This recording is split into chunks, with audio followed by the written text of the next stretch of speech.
Hi all, welcome back to my channel Sirisha's world. ఈరోజు క్విక్గా ఈజీగా చేసుకునే స్నాక్ రెసిపీ అండి, తోటకూర వడలు. దీనికోసం శనగపప్పు ముందుగా నానబెట్టుకుని ఉంచుకోవాలి. శనగపప్పును గ్రైండ్ చేసేటప్పుడు అల్లం, వెల్లుల్లి, ఎండుమిర్చి వేసి కచ్చాపచ్చగా గ్రైండ్ చేయాలండి. అందులో తోటకూర చిన్న చిన్న ముక్కల్లా కట్ చేసి వేయాలండి. ఉల్లిపాయలు కూడా కట్ చేసి వేయాలి. జీలకర్ర, ఉప్పు వేసి బాగా కలపాలండి.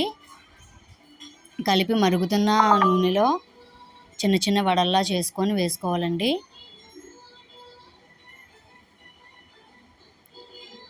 సిమ్లో పెట్టి మంచిగా ఫ్రై చేయాలండి. మధ్యలో మంచిగా ఫ్రై అవుతాయి.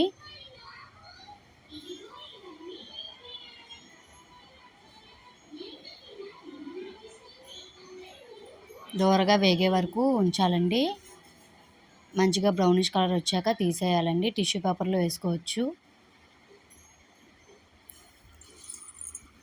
క్రిస్పీగా క్రంచీగా చాలా బాగుంటాయండి. పిల్లలు కూడా చాలా ఇష్టంగా తింటారు. మా బాబు కూడా చాలా బాగా నచ్చినాయండి. ఈవినింగ్ పూట స్నాక్స్గా చేసుకుంటే చాలా బాగుంటుంది. నా వీడియో కానీ నచ్చినట్టయితే లైక్ చేయండి, షేర్ చేయండి, సబ్స్క్రైబ్ చేయండి. Thank you for watching.